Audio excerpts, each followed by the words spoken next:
It was a busy week 8. We had an answered prayer and a Hail Mary. We had San Francisco coming back off the deck and a whole lot more. All coming up next on the RotoWire Fantasy Football Podcast.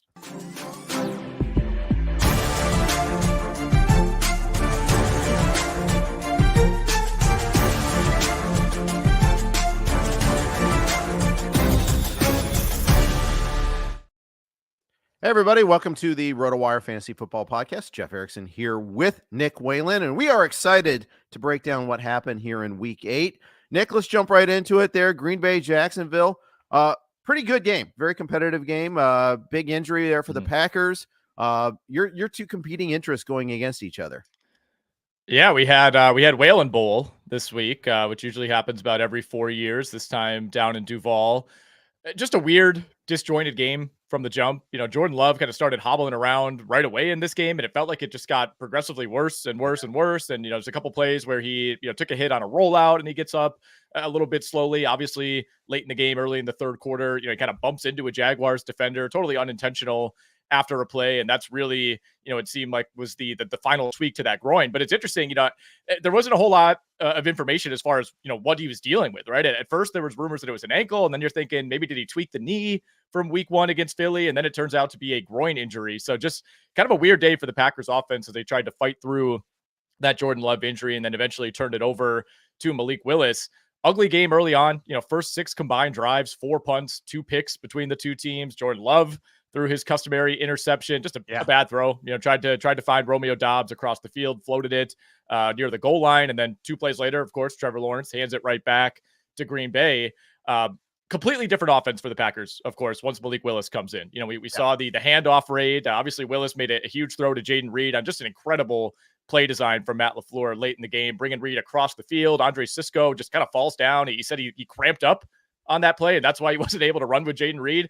Tough time to cramp up in that spot. Jaden Reed rips off like a 50-yard gain to set up the game-winning field goal. This is 2 weeks in a row, though, Jeff, where I've been on the Green Bay Packers in the Circa contest. I was a little scared. I think I told you on the radio of how much I liked Green Bay, -3.5. 2 weeks in a row, we lose on the hook. Oh, brutal. Just brutal. Bad beat for that. Especially, and the thing is, like, you get it there because, you lose your quarterback in that one. But this game was close the whole way through. Right. It wasn't like even before the Love injury, Jacksonville wasn't going away in this one. Trevor Lawrence had a huge fantasy day, had the rushing touchdown, 2 passing touchdowns, 300 yards passing. I think as a denizen of the Jaguars, you have to be encouraged by the offense, even though they lost Christian Kirk. The offense was moving well. Now, the injuries are going to be the big issue, though. Not only is Kirk out for the season, Brian Thomas Jr. is getting images today on his injury. So going to be a banged up crew going into next week. Yeah, I mean, I continue to find myself defending Trevor Lawrence more often than piling on. And to be fair, the pick, I don't know what happened on the interception. I don't know if it was a miscommunication, but it didn't look like a good throw. He fumbled inside the 10-yard line, just kind of, got it punched out from behind. And an incredible job, I thought, by the way, by Devontae Wyatt to get on that ball for Green Bay. Every week, you see loose balls and then the offense is able to jump on it. I mean, instead of trying to scoop it up, instead of trying to dive on it, he goes directly for the Jaguars offensive lineman who's about to scoop it up and just takes him out of the play and dives on the ball. And that, of course, led to a touchdown for the Green Bay Packers. So it was, in a lot of ways, a pretty typical Jags game where Lawrence showed flashes. You see some of the potential with this offense, and then there's always the crushing mistakes that bring everything back down. But Trevor Lawrence led an incredible game-tying touchdown drive with some monster throws. Essentially went the length of the field late in the fourth quarter. Incredible throw and incredible catch, really, by Evan Ingram in the end zone. 3 defenders around him. By the way, Jair Alexander got injured on that play. You could see it on the broadcast. He kind of went up to make a play on the ball, and midair, it looked like something happened with his knee. He's getting an MRI as well. So the Jags emerged from this game very banged up, but so did Green Bay. It's not only Christian Kirk, who's done for the year with a broken collarbone. You knew it right away with the way he fell. Brian Thomas, like you said, getting an MRI on his ribs. Gabe Davis was injured in this game. They were without Travis Etienne. They were also down 2 starting offensive linemen by the end of this game. So I think for Trevor Lawrence to, put that final drive together with essentially a skeleton crew of offensive players. We saw a lot of Brenton Strange. We saw way too much Parker Washington in this game. Dearness Johnson's getting his snaps as always. But I think we could say now the Jags season is officially cooked. If they had found a way to win this game in Green Bay with the way that the rest of the AFC is shaping up, and we'll get to that as the show goes along, you could talk yourself into maybe 8-9 wins. Maybe we could sneak in as that 7 spot in the AFC. I think that's off the table now, and they have Philly, Minnesota, and Detroit coming up in their next 3 games. So probably an 0-3 stretch for the old Jags. Yeah. And you know what? That's one of the things you pointed out at the beginning of the year is their schedule is not easy this year. No. It's definitely not what they expected. A couple other notes I had. Just that, Tank Bigsby was the guy this week. Yeah. 18 carries versus just 1 for Johnson. They at least for 1 week they've stopped fooling around with that at least, which I'd like to see. On the Green Bay side of things, Josh Jacobs was incredible. 25 for 127. This was so funny. I think there was some pushback. I think at one point that people were complaining about Josh Jacobs this year, just dragging the whole fantasy world because of that. Well, that's going to stop this. We don't have to worry about that anymore. I had one other. Xavier McKinney. Again, another turnover. What a year! What an incredible year he's having. Yeah, it's a hot topic of conversation in Green Bay as to who will have more interceptions, Jordan Love or Xavier McKinney. But Packers got back on the turnover train. They did not force a turnover last week in that win over Houston. They have now forced at least 2 turnovers in 7 of 8 games so far this season. And obviously that was a big reason why they were able to win this game. You mentioned Josh Jacobs. He was fantastic. I mean, there were a couple times too where it felt like he was about to break a long run and just, kind of got tripped up by the ankle. But 25 for 127 and 2 scores for him at a nice long touchdown. The first drive, Malik Willis came in. Jacksonville had just scored a touchdown to lead this game. And you're thinking, oh boy, Malik Willis is coming in. The offense is going to shut down. Josh Jacobs rips off like a 35-yard touchdown to give Green Bay a little bit of a cushion. Packers put up 422 total yards, but gave up 7 yards per play to Jacksonville. I mean, this is a defense that's been really, really strong this year. They were great against the run. I thought, a lot of negative plays, a lot of 1 or 2 yard runs for Tank Bigsby, but did give up quite a bit in the passing game. We'll be very interested to see where that line next week settles against the Detroit Lions. I mean, that's a game for first place in the NFC North. We'll talk about Detroit in a little bit, but Packers currently sitting as a 4-point dog. I think I would jump on Detroit right now because I think there's a very reasonable chance that Jordan Love isn't out there. I think there's a pretty good chance Jair Alexander won't be out there. And I mean, Detroit, I don't know what else you could say. I mean, this team is a total wagon right now. I was just going to use the word wagon. That's so funny. It's unreal. You talked about the Jags 3-game stretch. The Packers get the Lions at the Bears, home against the Niners. Boom. Pretty big stretch there. They do get a bye week sandwich between in week 10 though too as well. So but massive stretch of games there, and the whole NFC North. We'll talk about more about that. But Minnesota, that loss to the Rams really hurts them as well. So pretty big deal there. All right.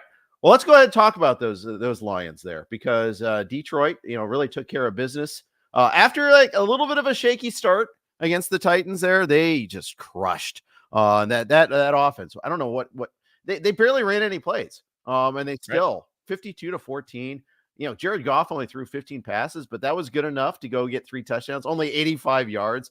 It's so funny. I had Goff rated too high in the value meter, and someone did suggest that I did. I just thought that, they would get more yardage with those because he was very efficient. He was that, but he got sacked 4 times. That was the one thing that kind of stood out as a one negative there.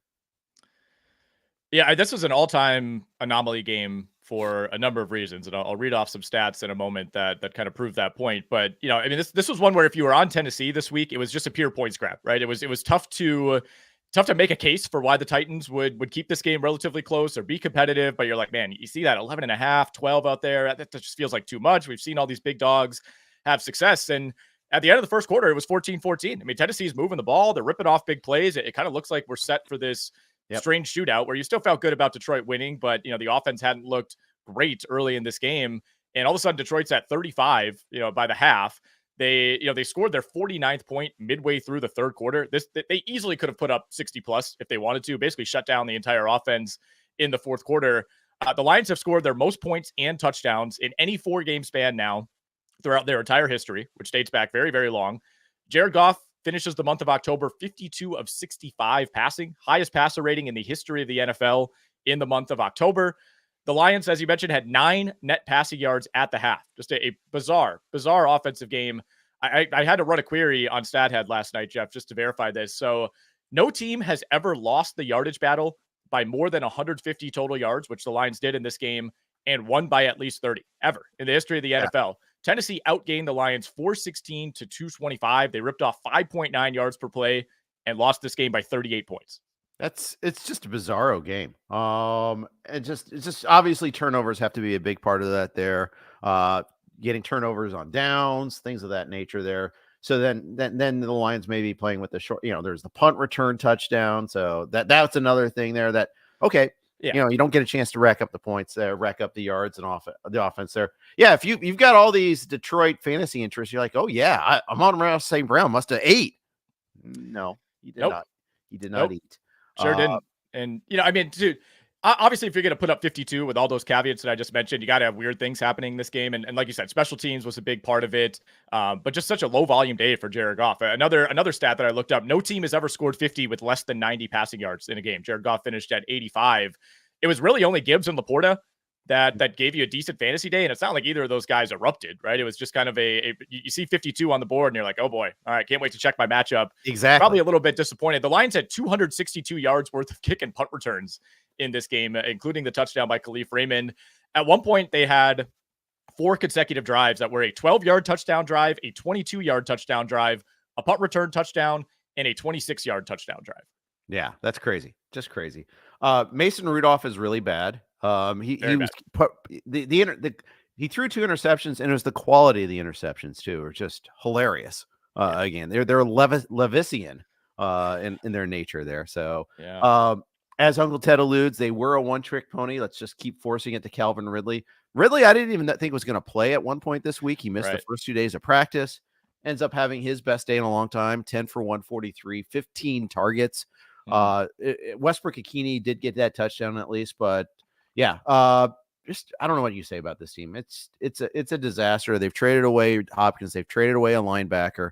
Welcome to the NFL, Brian Callahan. Welcome to being a head coach. That is.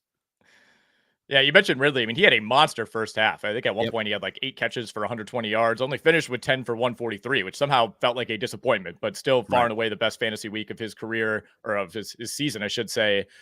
Just a couple other things, in terms of snap shares, there's not a whole lot to take from this game, but Tim Patrick played 37 snaps, ran 17 routes. That was the second most of any Lions receiver. Detroit was, of course, without Jameson Williams. Will be without him for one more game next week against Green Bay. So in a more traditional script that we will likely see next week, I think Tim Patrick could be viable. Only have 2 teams on bye, but if you're desperate, if you're in a deeper league, and then you mentioned Westbrook-Ikini, he was the primary beneficiary by far with DeAndre Hopkins now in Kansas City. 70 snaps for Westbrook-Ikini, ran 40 routes, was only targeted 4 times because they were funneling the ball to Ridley and even Tyler Boyd. But long-term, good signs for Westbrook-Ikini if you're scraping the bottom of the barrel for a receiver. Absolutely. All right.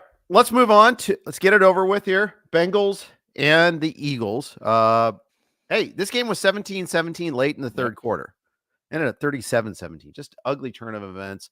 You went turnover on downs, interception, lost fumble, game over. They couldn't stop the Eagles in the second half. Just not even once.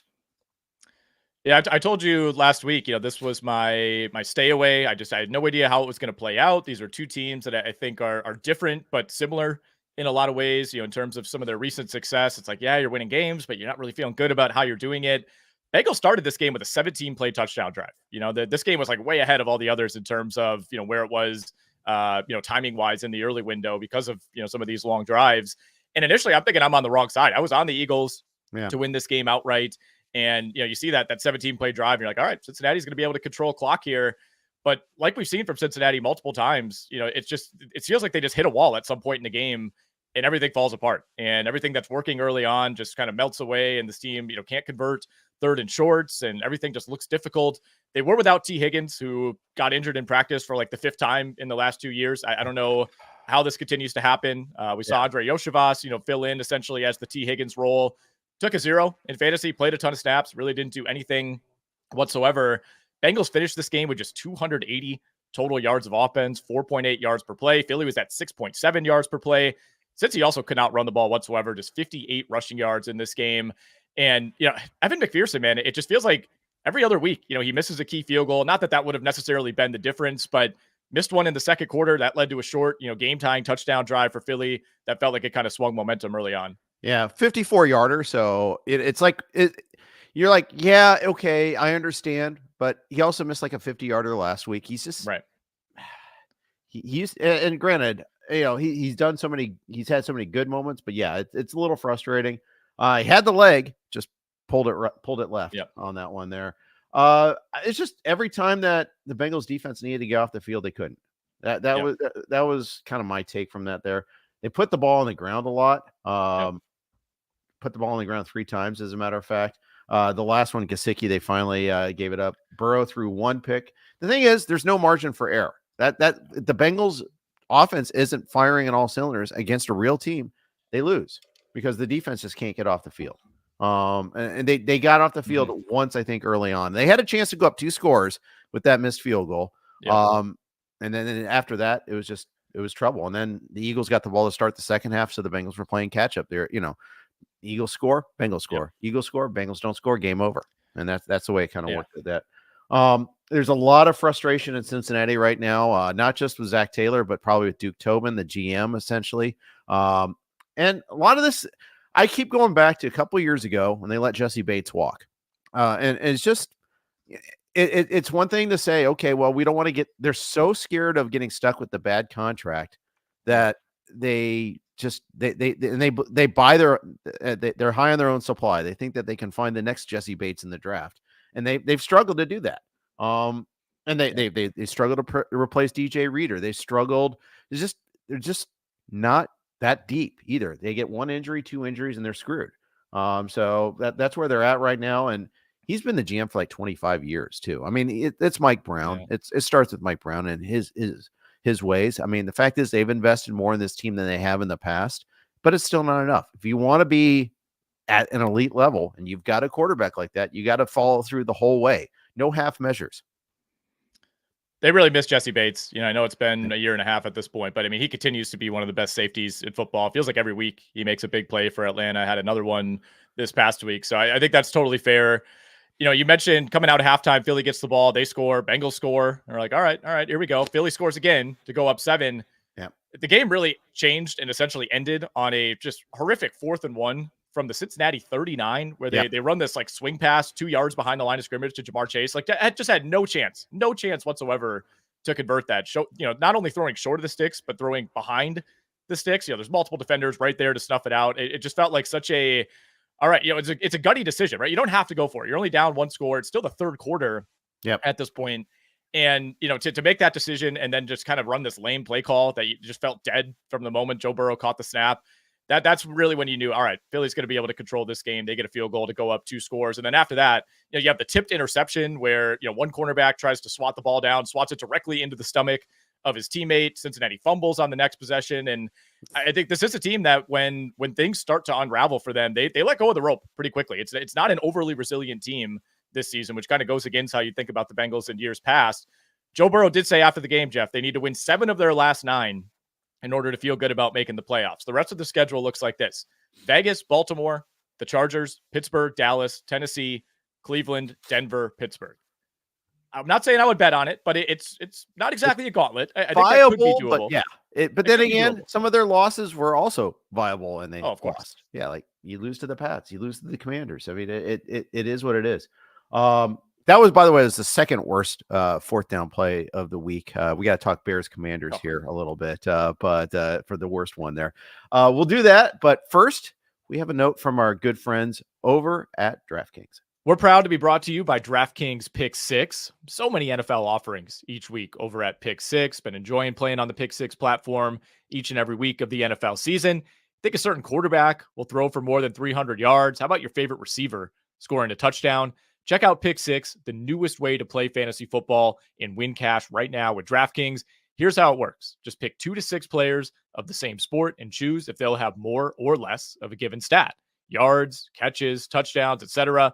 Lock in those picks and compete against opponents for a shot at huge cash prizes.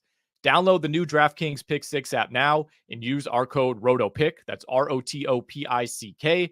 Again, ROTOPICK, ROTOPICK. If you're a new Pick 6 customer, play $5, get $50 in Pick 6 credits guaranteed. Just use that code ROTOPICK.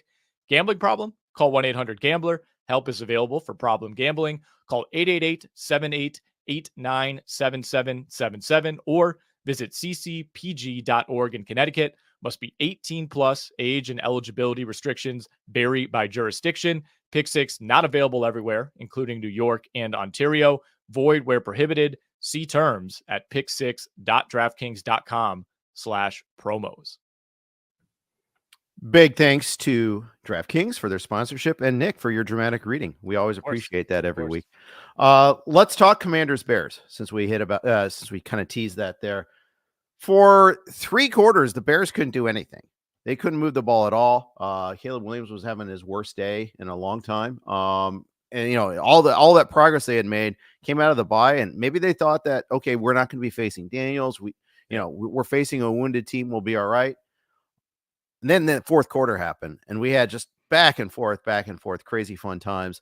I still think that Williams is going to be fine, but this was not a good day for him. It was not. And we do have to give him credit for leading a couple of touchdown drives late in the game. I mean, he had some pretty incredible throws. You think of the one where he's rolling right, looks like he's almost going to be forced out of bounds, and then just kind of floats one to Keenan Allen on a really tough angle. I mean, that was a USC Caleb Williams type of throw. So he did, I wouldn't say settle in, but started to play better when he absolutely needed to late in this game.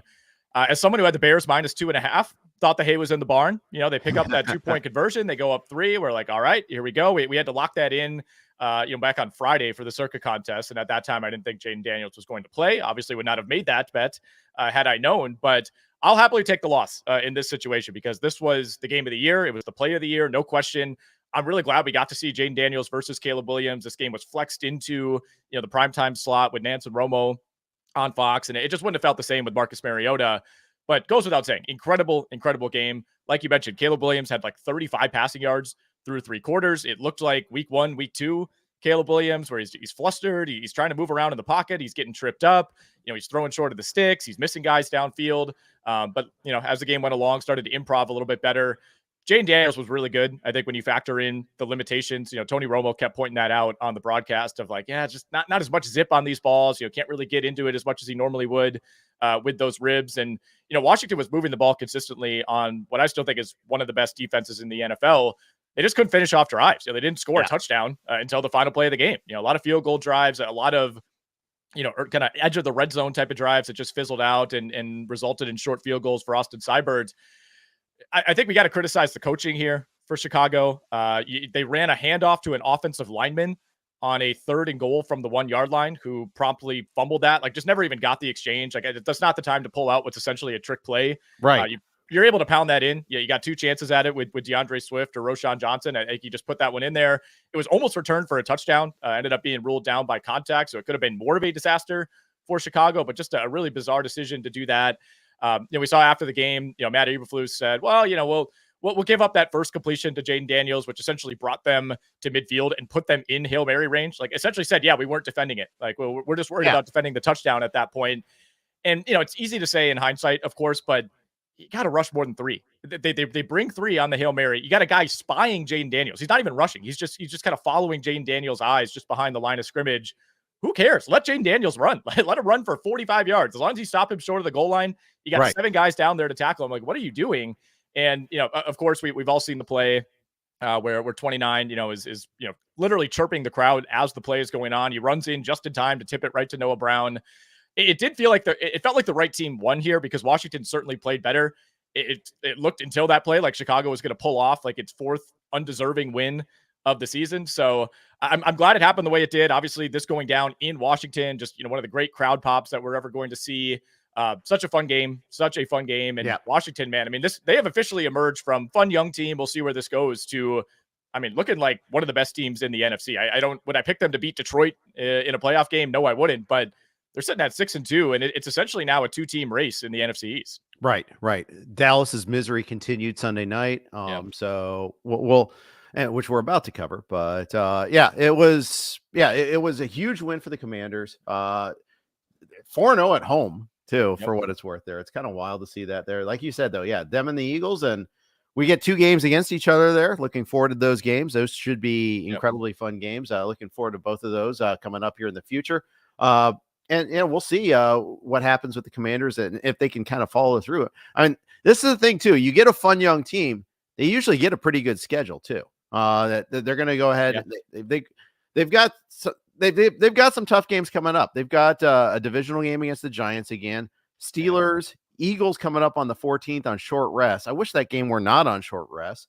a road game on short rest, critical division game. Then you get the Cowboys, you get the Titans. You have some viable games there. So we'll see how that happens. But the Bears had like the karma was hilarious there with the guy chirping, like you said. That was just super funny. What are you even doing? It got to the point where he had to issue a Twitter apology last night. Tyreek Stevenson was his name. Drew the ire, I would say, of Bears fans. But, ultimately a fluky play. You're not going to fault a guy for running in and trying to tip it down. But, you just when you have to throw it from that far, when it takes receivers, 7 seconds to even get to the end zone, like you got to bring a pass rush. You just have to. We saw, I think it was Detroit last week against Minnesota, brought like 6 and, sacked Sam Darnold immediately. It's like you have to factor in the amount of time that it takes to even set up a viable Hail Mary. 6.7 yards per play, by the way, for Washington, 481 yards of offense. Absolutely should have scored more points than they did. I mean, credit to the Bears for clamping down when they needed to at the end of some of these drives. But that's the thing that sticks out to me week to week with Washington is like, it doesn't seem to matter who they're facing. Sometimes it doesn't even matter if your backup quarterback is in there. It's like this team just has a system that works, and it translates seemingly to every opponent, to every defensive scheme. You mentioned that upcoming schedule. I mean, Commanders have one of the easiest remaining schedules the rest of the way in the NFL. A lot of winnable games coming up. Giants, Steelers, Philly, Dallas, Tennessee, New Orleans. Who knows what some of those teams are going to look like a month from now. In terms of the efficiency for this offense too, I mean, 60.5% score percentage in terms of number of drives, resulting in a score. That's the highest in the NFL by 15 percentage points. 15. Yep. They're the only team even like remotely close to being over 50, and they're over 60%. They lead the NFL in plays, yards, and time per drive. When you start to look at some of those metrics, it's really only like the Baltimore Ravens that are even close in some of those categories. Right. That's right. Other notes, the DeAndre Swift, finally, he's continuing that renaissance there. Yep. Another big game. Just give him the ball in the red zone that instead of the stupid offensive lineman play. I still am tilting over that. And it was a 3rd down play, not a 4th down play. So Bengals still have the worst 4th down play of the week. So we got that going for us there. Running game for the Commanders. I mean, beyond Daniels, Robinson was effective. Eckler was effective. I mean, they didn't limit Daniels. He still had 8 carries. It was fun to watch that game. Let's talk a little bit about a little bit about the Jets and the Patriots here. Upset game. A little surprised on this one here. I think a lot of people thought that the Jets. Okay, this is the week they finally get it together. They stomped the Patriots earlier. No, what happened to the Jets defense? It's not very good right now. It's terrible. I mean, getting Hassan Reddick back didn't matter. Sauce Gardner, I thought, was really bad this week. He was the one who gave up the long completion to set up the game-winning touchdown for the Patriots, and that's really what it comes down to. It's like Aaron Rodgers is not playing bad football. He's not elevating this team in the way that they hoped he would, but it's not like Aaron Rodgers is costing this team games. It's the defense not looking anything like the unit that it was last year when it was consistently put in terrible spots week after week after week. You're asking your defense to either win you a game or even just keep it close because you can't do anything offensively. And I don't know what's happened. I mean, year over year, they've taken a big step back. But this was a game that the Jets absolutely should have won. When you start to dig into most of the metrics. At the same time, are you that shocked? Right? I mean, this team continues to find a way to reach a new low every single week. And at no point in this game did you really feel like the Jets had full control. It's like every time they had a chance to make it like a definitive 2-score game, something would go wrong, a drive would stall out, but they still averaged 2 more yards per play. They did not turn the ball over. They faced a backup quarterback for half of this game and still lost. Drake May, of course, went into concussion protocol. Jacoby Brissett came in for the save. The kicking game continues to be a nightmare for the Jets week to week. Greg Zuerlein missed a PAT. He missed another big field goal late.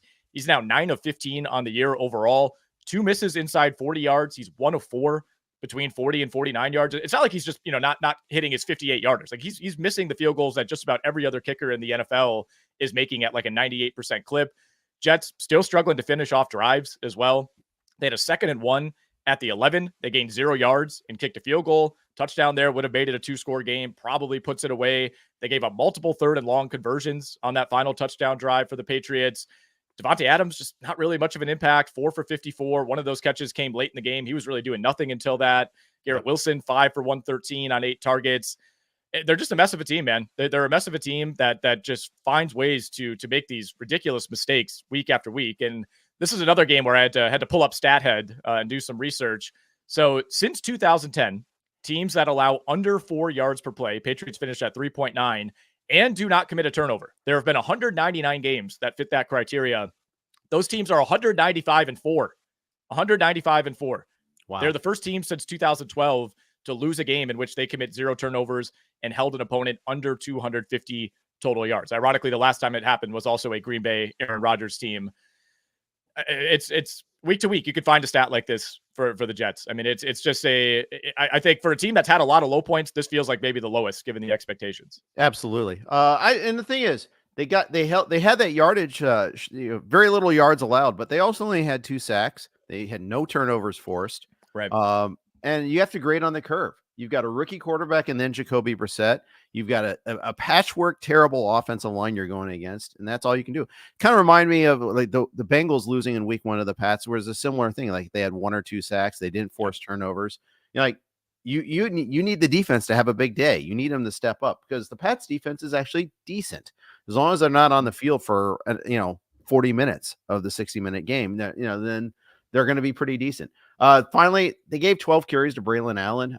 He did steal the touchdown from Breece Hall. Hall was averaging 5 yards a carry. Last week, he was huge in the receiving game last 2 weeks, and he only had 3 targets in this one here also. I just fail to see why you don't get your best players involved more often. No question. And we saw a decent amount of Braylon Allen, really throughout the entire game. 11 carries for him compared to 16 for Breece Hall. Conversely, Ramondre Stevenson played over 75% of the snaps for New England for just the 3rd time since the start of last season. So, we saw a stretch there, weeks like 3 through 5 where Antonio Gibson was getting a lot more involved. That seems to have now reversed. Gibson played only 12 snaps in this one compared to 55 for Ramondre Stevenson. The receiving core week to week, just continues to kind of be a guessing game. This week it was Kayshon Boutte who led them in snaps, routes, and targets. Hunter Henry was still targeted 6 times. I think he's still the safest option if you're trying to find value in that New England receiving core. Jets now play on a short week. They play the Thursday night game at home against the Houston Texans. They are 1-point favorites in that game, partially because Houston, has even more injury issues. I have no idea if Stephon Diggs will be out there after suffering a non-contact injury. Yeah, we're going to get to that in a second as well. So we'll hit that up. But yeah, that is huge.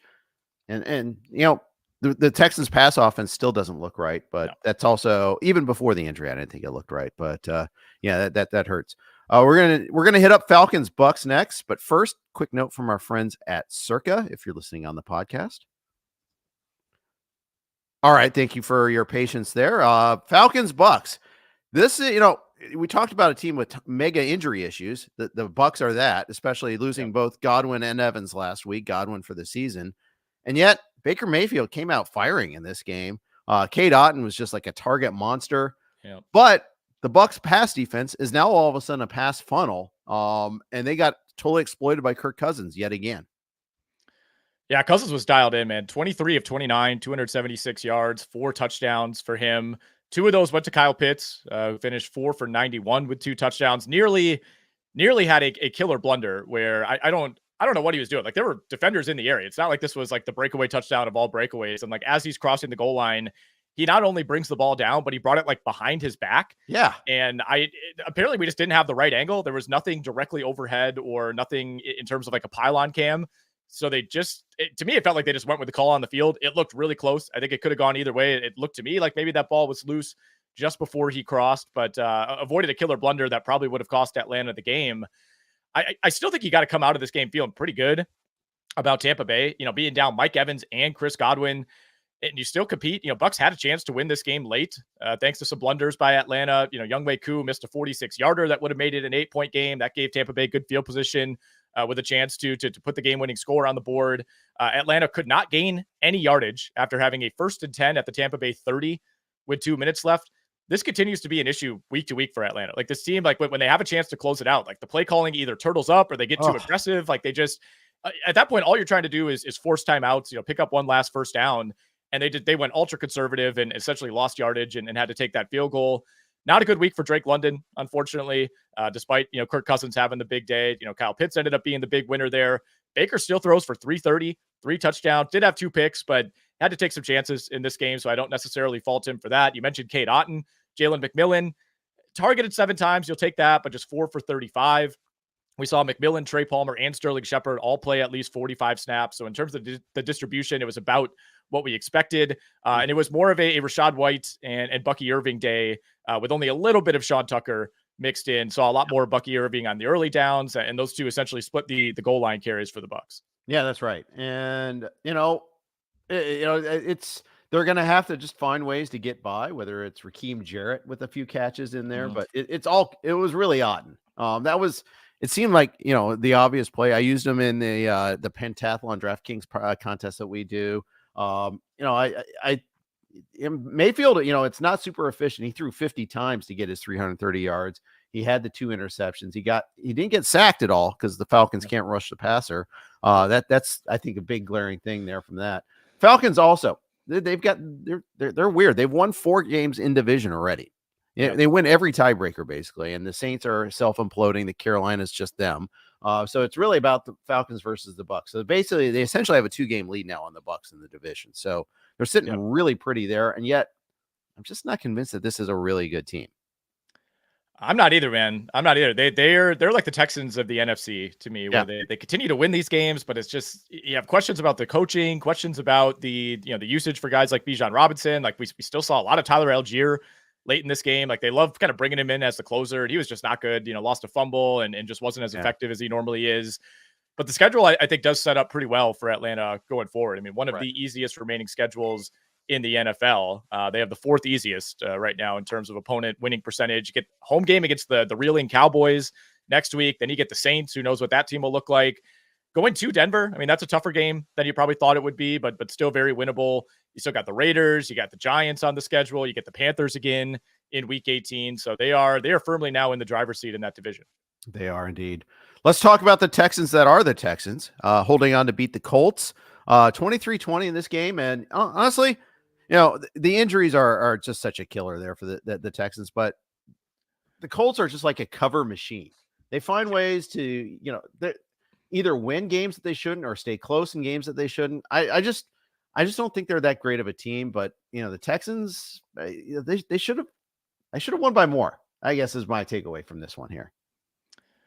I agree, but you take Nico Collins away, you take Stephon Diggs away, all of a sudden, it's tough to expect this offense to operate at that same level. But I mean, this was a very winnable game for the Indianapolis Colts, especially because we had a bizarre Houston fumble late in this game that really almost cost them the game. The recovering player ended up being ruled down by contact. I think that was a big break for Houston. It was just like a pitch play that was blown up by the defensive end, a couple missed blocks, and just one where if Houston's able to hang on to the ball there, they probably salted away. But you mentioned it with the Colts, man. They're 7-1 against the spread on the year. This is now 8 consecutive 1-score games to begin the year. Anthony Richardson, the raw numbers did not look good. 10 of 32. But I will say, did not get a ton of help in this game. Like, he wasn't good, but there were a lot of drops. There were a lot of kind of 50-50 balls that the Colts were not able to bring in. There were a couple plays where he made a good throw along the sideline and they couldn't get the second foot down. There's a huge drop by Goodson. Colts actually ended up scoring, I think, 2 plays later, but that was like as bad of a drop as you're going to see. Great throw from Richardson. Regardless, he's down to 44.4% completion percentage on the year. That is 15 percentage points worse than any other starting quarterback. It's hard to live that way, man. And you're already starting to see the calls for Joe Flacco. I think especially with the Colts looking like still firmly the second best team in this division, like a playoff berth is by no means out of the question, but Anthony Richardson's cost them a couple games, man. Had a horrific interception. One of the worst of the year. I mean, one that only Will Levis and Anthony Richardson throw just before the half. Like, all you got to do there, you're deep in your own territory. I don't even know why you're throwing the ball. Really, you should just be kind of running out the clock and take it into half. Throws it right to Jalen Petrie, gives the Texans a touchdown with less than a minute on the clock. Yeah, just can't do that. Just can't do that there. And we knew it was going to be tough. It was going to be raw with Richardson last year. I think this is where the lack of reps that he got last year really is just shown. For sure. It's really tough. I was offered Richardson in a dynasty league this past week, and I had to give up a 2026 or 2025 first round pick, and I just wasn't willing to do it. I have Caleb Williams, who wasn't any better this week, but I feel more confident about Williams developing than I do Richardson right now. Yeah, it's just, it feels like there's a much longer hill to climb for Richardson, and maybe he gets there. But he's not giving you the elite rushing that was supposed to offset all these mistakes. Like, it's not shocking that he's struggling as a passer. I think anybody, even his biggest supporters, would have recognized that. But if he's going to go 10 of 32, you also thought that he would run for 75 yards and maybe a touchdown or two. And if he's not doing that on a weekly basis, which he isn't, then I think a lot of the concept of why he made sense as, the fifth quarterback off the board or one of the top dynasty quarterbacks, it's kind of out the window right now. So it's a delicate balance where they clearly don't want to get him injured. They don't want to overuse him in the running game, but that's really what his entire fantasy value hinges on at this point. A couple other notes on this one before we move on. Michael Pittman is back in fantasy jail, was targeted 6 times, 1 catch for 16 yards. That's what happens when your quarterback completes 10 passes. Josh Downs, though, continues to kind of be the big play guy now in this offense. He looked really good, 4 for 109 and a touchdown on 9 targets. He's the wide receiver 6 right now on the week in PPR. Houston is now 6-2 with a +9 point differential. That is very, very difficult to do. They basically have the AFC South sewn up already. It feels like they have 2 wins over the Colts. The Titans and the Jags are dead. And they have the 3rd easiest remaining schedule. So despite not really looking like a good team for, in my opinion, 70% of the season so far, they're right where they want to be. But we'll see on the Stephon Diggs thing. I mean, a non-contact injury, I think it was his knee. No update quite yet on that, but did not look good. I mean, you don't want to speculate too much here, but I would be surprised if this is not, a somewhat long-term injury for Diggs. Yeah. That's the thing is, like, they just have to kind of get through this phase. They got to get through not having Nico Collins. And like you said, they've got that buffer now. They've got that time. They can kind of just muddle through for a little bit there. And then they'll play an NFC North team and lose, and then they'll go back to beating up on whoever they get to beat up on otherwise. But yeah, they at least have bought themselves some time, and that's all you have to be thankful for that. Their defense is pretty solid. I mean, they got 5 sacks. Will Anderson looks awesome out there. He's really kind of justifying that draft day cost, that draft day trade cost.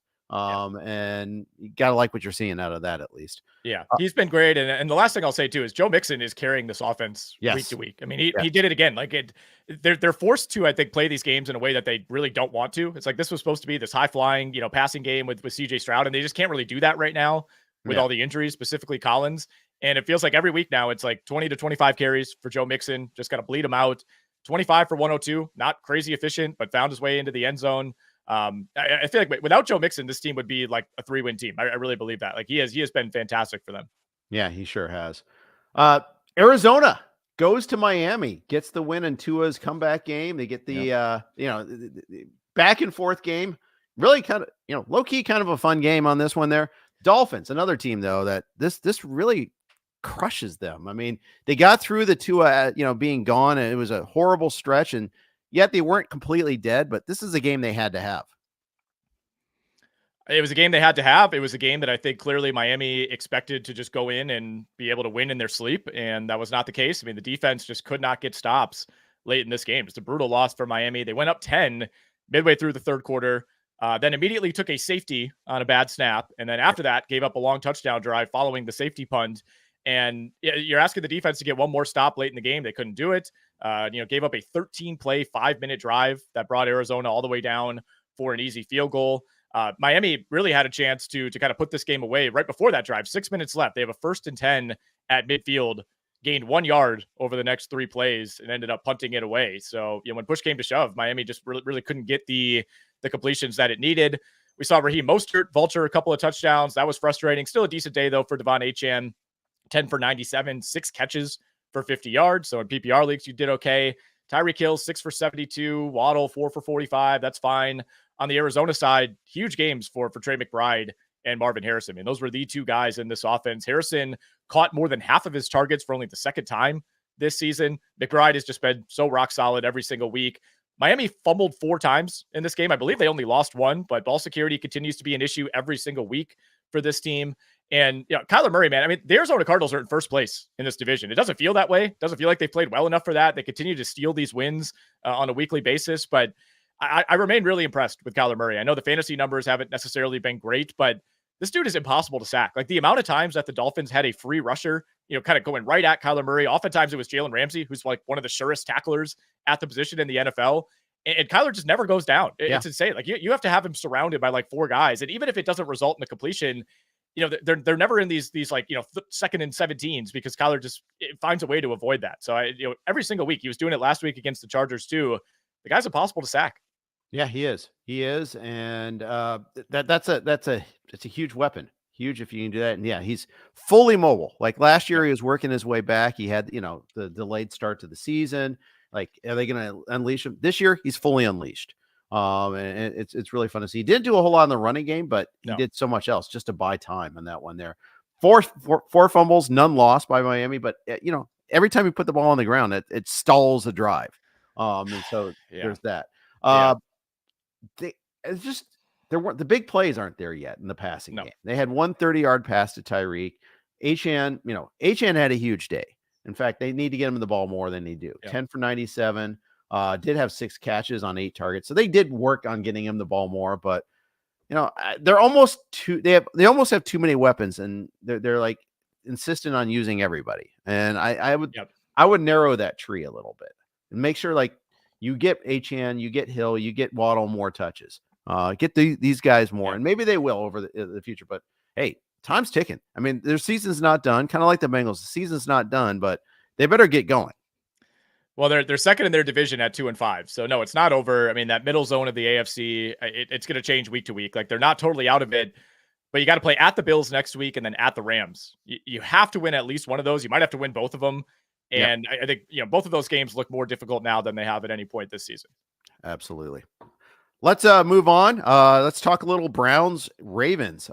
Big game for the Browns. First game with Jameis starting.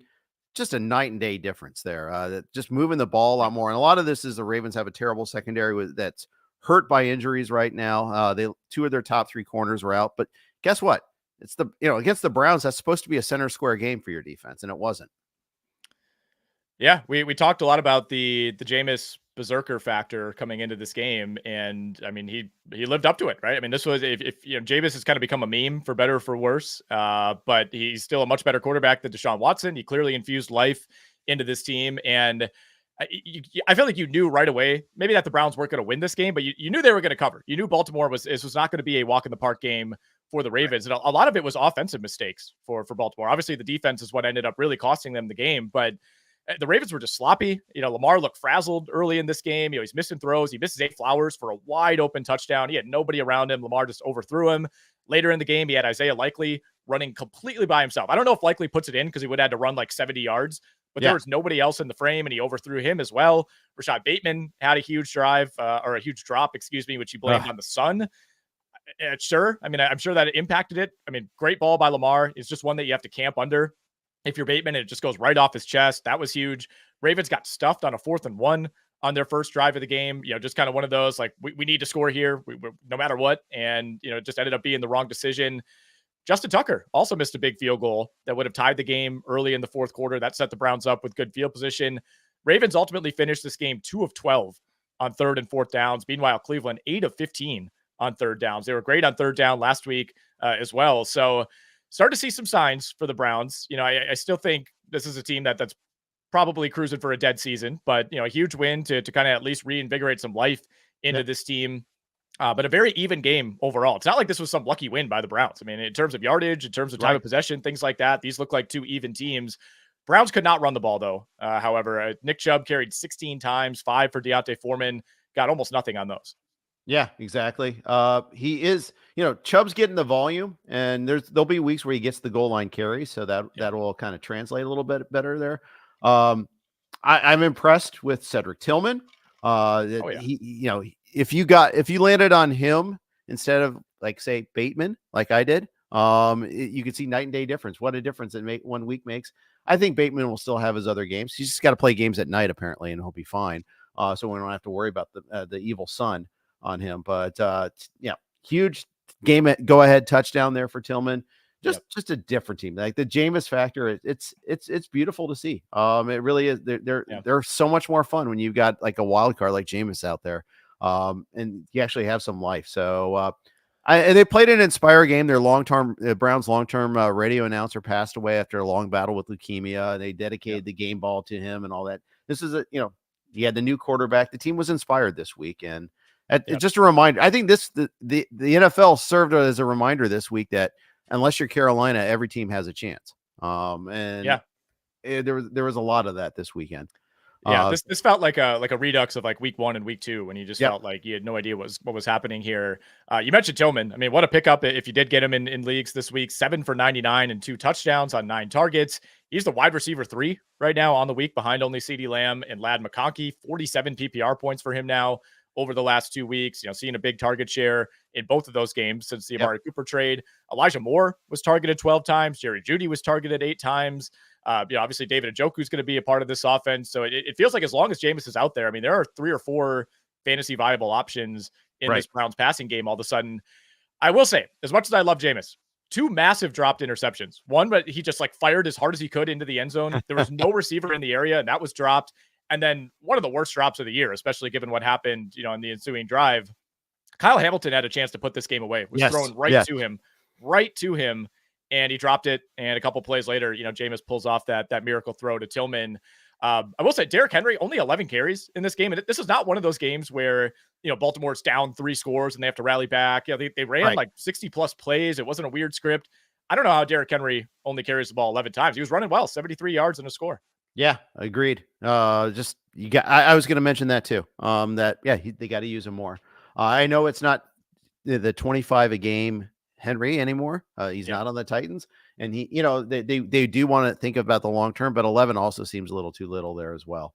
The Ravens, at least, they're a good team. I think this was kind of a one-off. I mean, I do worry about that secondary though. I think that secondary is an issue, and they got to get healthy. They got to get better. And maybe they need more of a pass rush to do that there. Maybe that's part of the answer as far as that goes. We're going to hit up the afternoon slate in the evening game. But first, quick note from our friends over at Underdog. If you're listening on the podcast, thank you for your patience, and thank you to Underdog for their sponsorship all podcast season long. I'm going to jump to the night game, the Niners-Cowboys, because I think that's the most compelling of the 5 games that we have left to cover here. The Niners couldn't get out of their own way in the first half. They were really sloppy. Purdy, I felt, was a little bit off.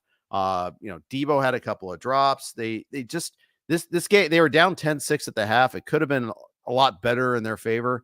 And then the third quarter happened, and then all of a sudden they woke up offensively. Yeah, it kind of felt like only a matter of time for San Francisco, even despite trailing at the half. They looked like the better team. You mentioned some of the drops. They had a ton of penalties, some holding calls that brought back big gains. But ultimately, I think the better team won. But Dallas did have a chance, got the ball back, late in this game and went 4 and out, 4 consecutive incompletions. For fantasy purposes, second week in a row that Jordan Mason starts the game. We're told that he's healthy and leaves with an injury. And they said, we're just, being a little conservative with him. So I saw people on Twitter calling for an investigation into this. I don't think that's going to happen. I don't know that the NFL cares that much about fantasy, but that did give us an extended look at Guerrero, who looked great in this game. 14 for 85 and a touchdown at another long run that was called back on a George Kittle hold. George Kittle himself had a night, 6 for 128 and a touchdown. Despite the drops, Debo still played well. Saw some Ricky Pearsall flashes, especially late in the game. No Jawan Jennings for the 49ers. At least we got our CeeDee Lamb game. I will say that. I went into a matchup last night where I needed a huge game out of CeeDee Lamb and nothing out of Jake Ferguson, and thankfully that came through. He's the wide receiver 1, CeeDee is, by 10 PPR points so far this week, pending that Giants-Steelers game. But every single Cowboys team, they're forced to be so one-dimensional. And you can get away with it maybe against the Giants or the Steelers. You can't get away with it against the 49ers. They were outgained 223-56 on the ground. Ooh. Yeah, that's brutal, and I don't think Dowdle changes that much. I think he's better than Elliott, better than Dalvin Cook. 6 for 12 for Dalvin Cook. Yeah, bless his soul. But I don't know if Dowdle necessarily changes that. He was a late scratch due to illness, by the way. But this is a weekly thing for Dallas. It's not like, we don't have Rico Dowdle now, we can't run the ball. Dak threw his customary 2 interceptions. Feels like that's just a given now. Every single week in the first half, he throws like a floater ball that's just an easy interception for a corner or a safety. That killed a drive. The game was basically over with 4 minutes left, and then Dallas rips off a really quick touchdown drive. CeeDee Lamb basically accounted for everything, 70 yards and a touchdown on that drive. Dallas got the ball back down 6 with 3:05 left. And then, as I said, threw 4 consecutive incomplete passes. So it was somewhat in doubt, despite San Francisco, putting up a couple scores in the second half that felt like it ended it. 7.3 yards per play for San Francisco. That's a problem for the Dallas defense. And this Cowboys team is just, again, so predictable with no run game whatsoever. I think their season is officially on life support. I know, they're still hanging around in the NFC. They're only 3-4, but you got to go at Atlanta, home against Philly, home against Houston, at Washington. The next 4 games. I mean, that feels like 2-2 is your best case scenario. Your only wins this season are against Deshaun Watson, Justin Fields, and Daniel Jones. And in their 4 losses now, they've been outscored 149-77. Yeah. It's just crazy blowouts there. The Saints loss looks worse and worse every week. And then, just their saving grace is they have all these division games left. They have one. They had the win over the Giants so far. They haven't played the Eagles and they haven't played the Commanders. So at least they've got that going for them. And the fact that they're in the NFC and not the. I mean, and the fact that they're in the NFC actually hurts them. I should take that back. Yeah, because the NFC North is so stacked that at least 2 of the wild cards feel like they're coming from there. And so that's going to be tough for them to kind of worm their way into the playoffs. Otherwise, they got to go through the division. They got to get those wins. And so you're right. It's in must-win time for them. The Niners just get the most needed bye week ever this upcoming week. So they get Jennings hopefully healthy. Debo hurt his ribs in this game. They get him a chance to rest. They get Mason a chance to rest. Maybe they get CMC back when they come back from the bye. Yeah. Grendo looked good enough that Mason may not have been a full-time guy anyhow coming off of this. But so our run with Mason, I have him, and I've said this before. I have Mason more Mason than anybody else this year, and that looks like that train is over with there. So we'll see. Yeah, we'll see if McCaffrey's back after the bye. Either way, I think we probably see more Garendo. I mean, the speed jumps out, right? I mean, Mason's a very good back, but Garendo is kind of next level in terms of some of those traits, and we knew about that coming out of the draft. But yeah, you're right, man. I mean, you look at the NFC playoff picture right now. I think you pencil in 2 out of 3 of Detroit, Green Bay, and Minnesota. It certainly feels like Philly is maybe in command of that other spot. So I mean, there's a long hill to climb here, and a lot of competition for getting any of those wild card spots if you're Dallas, right? I mean, you basically got to beat out the Rams, the Seahawks, the Niners, the Buccaneers, the Bears, and then one of those other teams Cardinals. That I mentioned. So it's Cardinals as well. I mean, it's going to be really, really tough. And I mean, San Francisco's somewhat in the same boat. I mean, they're at 4-4. I think everybody agrees that they're probably a better team than that. They'll get better as they get healthier. But it's no guarantee that team makes the playoffs either.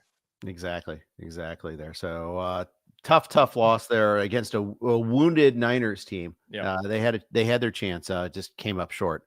We're gonna move on. Let's hit up the Saints and Chargers. This was kind of it felt like an undercard game the whole time. There are some intriguing things. I think the most noteworthy thing that came from this game is when the Saints defensive lineman tried to rip off Herbert's leg, and the center came in and just pummeled him after that. That was the play I remember most from this game. The second most was Kamara breaking these tackles and going on a long pass catch. But I mean, the Chargers were pretty much dominated this game. The Saints quarterback play was horrendous. And they couldn't overcome that. We saw Jake Haener in this game, and that's really tells the story, I think, for the Saints. It was not because Spencer Rattler was playing too well that they're like, we can't risk it. We need to see Haener. Although, I mean, the yardage was almost dead equal in this game. The Saints moved the ball for the most part, and this was not a game. It's not a game that the Chargers ever felt like they were going to lose, but it got close to getting a little bit dicey. We cashed the under 41.5, which was one of my favorite bets of the week. The Chargers are just not positioned to blow anybody out. The Saints obviously can't really put up points right now. This was a 3-2 game for most of the first half after the Chargers took an early safety. Chargers now 6-1 to the under on the year. Rattler was terrible. Jake Haener was Jake Haener, about what you'd expect. We saw Taysom Hill back in the mix, relatively mild impact for him, although he kind of forced that safety early in the game. Chris Olave had himself a nice day, 8 for 107, did miss time early in the game with another potential concussion. So that's something to monitor this week. Was targeted 14 times. Bub Means, the waiver wire hero earlier this season, kind of out of the rotation with Olave back. We saw essentially a 3-man rotation at receiver for the Saints with Olave, Mason Tipton, and Equanimous St. Brown, who I had no idea was even on the Saints, but he was playing ahead of Bub Means.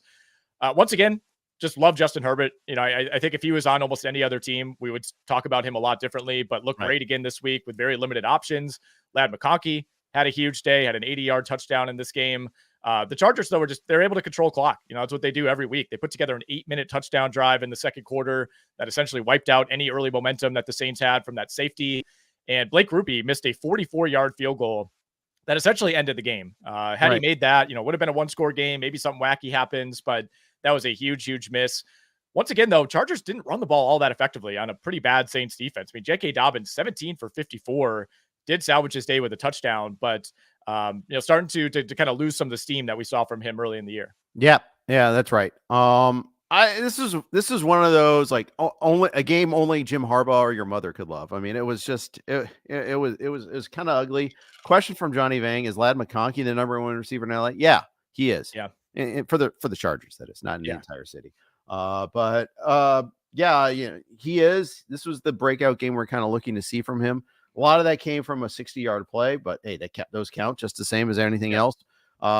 2 touchdowns, too. Beautiful thing there. If you have McConkey, that you got this big game out of him, I'll definitely be bumping him higher in my rankings this week. Yeah, he's the number 1 guy, I think, right now until proven otherwise. And I still wonder if the Chargers would be a team that could look to add something to that passing game. Unfortunately, you're crossing Christian Kirk off the list. I think somebody who probably would have been traded, but now he's done for the year. The options are relatively slim, but I think they could still use some help there.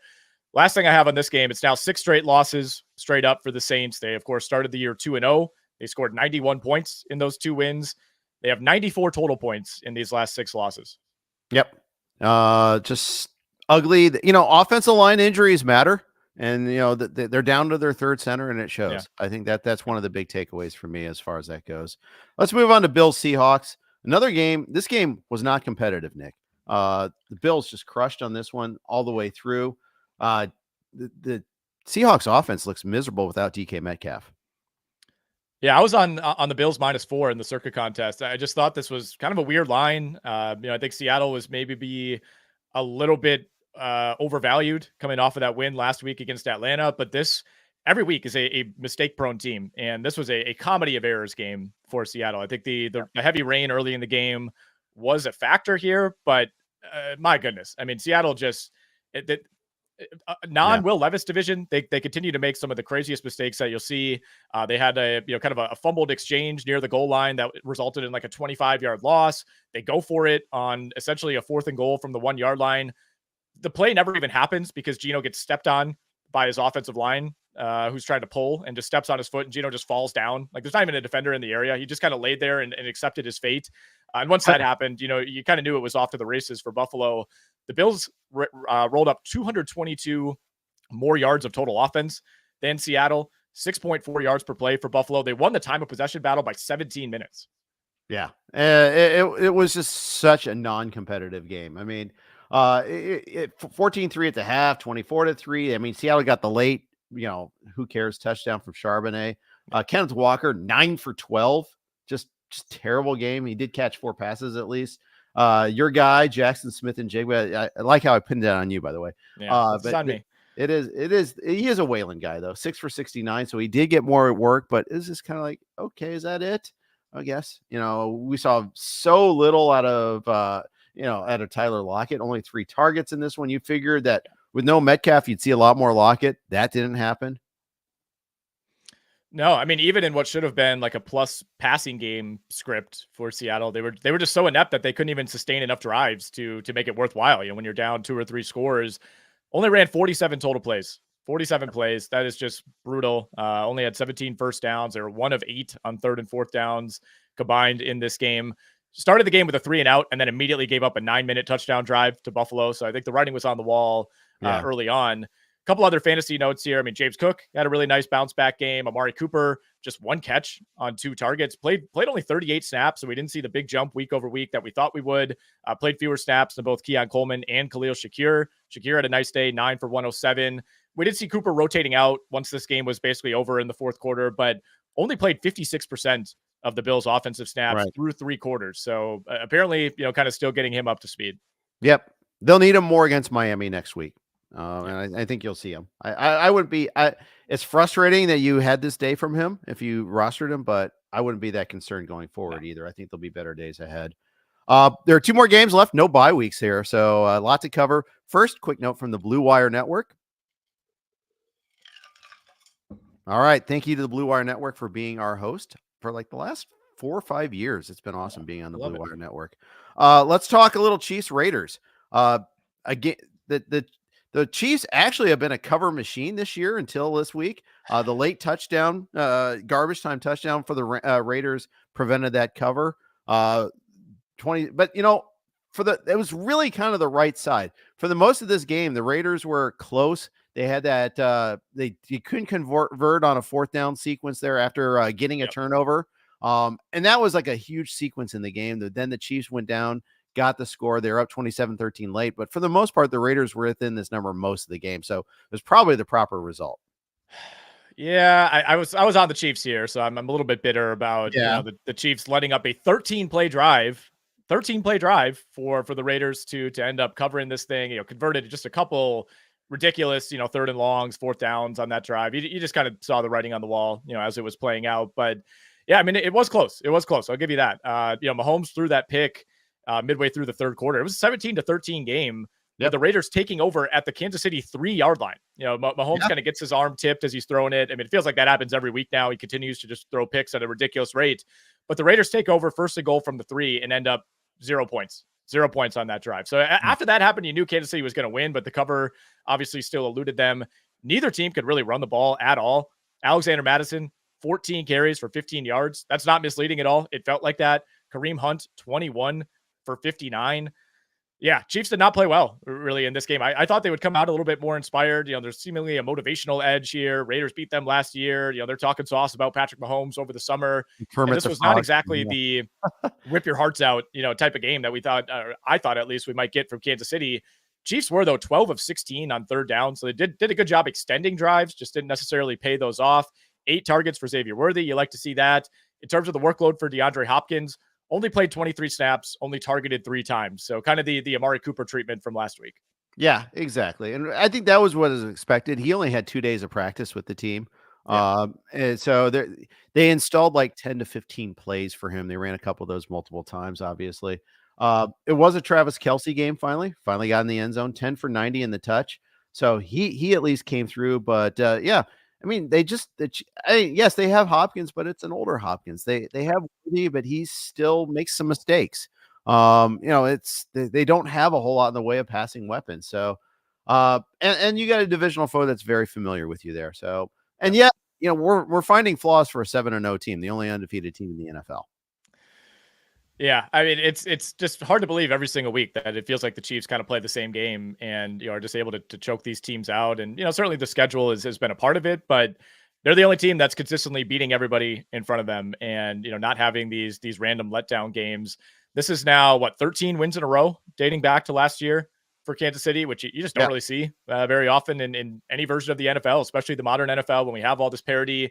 They are home for the Tampa Bay Buccaneers next week, which should be a decent spot. Still no Evans, no Godwin, but this Bucs team, has proven they can move it on anybody. So that'll be a fun game. After that, they get the Broncos and then at the Buffalo Bills. So a little bit of a difficult stretch here coming up for KC.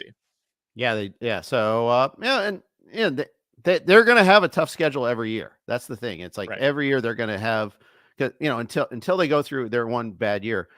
Chiefs just get a trade today. They acquired Joshua Uche from if I get butchered that name, the last name, I think that's right. I think you're good. Yeah. In exchange for a 6th-round pick from the Pats. So they sat him out amid trade rumors. So that was one of the things that kind of went under the radar. Still one with dealing with that there. He's going to, he'll be opposite Karlaftis. They're going to be, he's there for be an edge rusher. Yeah. So they got another edge rusher there. You already have, Chris Jones, you already have Karlaftis, who had a huge game against the Raiders, by the way. He had the big stack on that 4th down play in that sequence there. So yeah, he's really developed well. Now they have another guy that can rush the passer. So I think this is smart by the Chiefs. They're kind of steering into, okay, if we're going to be a defensive team, let's firm that up a little bit there. And that's what's affordable. Yeah. So they've now traded a 5th and a 6th going this season. So it's looking less and less likely you're going to see that big name receiver trade that everybody's hoping to see. Yeah, I mean, I think Hopkins is their move. And again, with Christian Kirk now kind of out of the mix, I don't know where that other trade comes. There's not, with the way that things are stacked up right now in both conferences, like there's just not that many teams that are fully pulling the plug, right? It's like, the teams that have already made some of those trades. And, I think it's hard to look at any other team. It's like Mike Williams, I guess, is on the market. Does that really move the needle if you're the Chiefs? Probably not. I think he played like 35 snaps this week, wasn't even targeted by Aaron Rodgers. I think he's firmly in the doghouse. Like, there's not really anybody on the Raiders that you're trading for. Not that they would want to trade with you anyway. Tennessee's already made their trade. The Giants don't really have anybody. Deontay Johnson, I guess, would be the only other obvious name out there. So he'll be somebody to watch ahead of the deadline. I think some people will still try to suggest T. Higgins. I'm sure because that's what people do. They suggest T. Higgins trade rumors. Fair. I'll tell you what, if the Bengals lose another game, they before the deadline, you might see another. You got to think about it. You got to think about it there because he is going to walk this offseason. So, yep. But maybe the yet another midweek injury might chill any putative trade team there to show their interest in him. All right, final game. We're here. Carolina and the Broncos. Broncos, another non-competitive game. Even though it looked like it might be competitive early on, Broncos had a big second quarter and it was pretty much over after that. Yeah, this one, I kind of labeled a Bryce Young auto fade in my picks article this week, where it's just like, if Bryce Young's starting for the worst team in football, you cannot take them against the number. And, I thought Bryce Young actually looked okay. I mean, he threw 2 picks. One of them was bad. The other one was just like a really incredible play on essentially a jump ball by the defender. But this team can't move the ball with Bryce Young. And, the Broncos fumbled on their first drive. Lil Jordan Humphrey put it on the ground around midfield. Carolina did well to turn that into a touchdown to Xavier Legette. But after that, I mean, it was just really nothing. And, I thought Denver got a little reckless, a little aggressive late in this game. It probably should have scored more than it did. They went for a fake punt. Yeah. They're calling timeouts late in the game. It was like Sean Payton wanted to run up the score. JC Horn let him hear about that after the game as well. But Carolina now moves to 6-2 to the over this season, which is pretty incredible for how bad this offense has been. It just speaks to how terrible the defense is. They are 1-7 against the spread. Like I mentioned, fumble for Denver on that first drive, gave up a touchdown, and then really turned it on after that. Had a big stuff on a 4th down before the half that led to a touchdown to make this a 2-score game at the half. Carolina then comes out in the second half with a 3-and-out, a 4-and-out, a pick, a 4-and-out, and an interception. So they had their opportunities to potentially cover this game, but just couldn't do it. No Deontay Johnson obviously hurt. I thought this would be more of a smash spot for the Denver running game, specifically Javonte Williams. That did not turn out to be the case. Jaleel McLaughlin ended up being the guy, 8 for 47, did have a 9-yard receiving touchdown as well. Mm-hmm. Solid day for Cortland Sutton, 8 for 100. Adam Troutman goes 4 for 85 and a touchdown. A really incredible one-handed catch by him in the back of the end zone. But I think this game really played out according to script, right? Denver didn't even have to play that well. You kind of just know if you avoid the killer mistakes, you're going to win this game by a couple scores. Yeah, that's right. They now sit at 5-3, Nick. They're a half game from covering their win total for the season. Should we be talking about them as a potential wild card team? I think based on record, we have to, and based on the fact that this defense continues to play at a really high level every single week. They got Surtain back. He had an interception of Bryce Young. As of right now, the Denver Broncos would be the number 1 wild card in the AFC, but it's like, do we trust them over Baltimore? No, obviously. What it's going to come down to is, can they hold off some of these teams that seem to swing back and forth every single week? Can you hold off the Chargers? Can you hold off the Colts, the Bengals? The Dolphins are not out of it. The Browns are somehow not out of it. But, Denver has at least a 1.5 game lead on every team that's on the outside looking in right now. So it'll be up to them. They're going to control their destiny. What I will say is we're going to find out, I think, definitively about this Broncos team over the next 3 games: at the Ravens, at the Chiefs, home against the Falcons. Yep, absolutely. I was just going to mention that those are big games coming up for them. They do have, after that, though, they get the Raiders, they get the Browns, the Colts, at the Chargers. That's they lost the Chargers already once. So that there'll be a dog in that game, most likely. Bengals again. So they get to face some of the teams that they're going to be trying to beat out for a playoff spot. So they've got that going for them as well. So very interesting. Bo Nix is playing good ball. He was not early on in the season. There's some ugly stuff coming from him early on this year, but 28 of 37, 284, 3 touchdowns, no picks. He got a rushing touchdown again. He has been mobile in other games.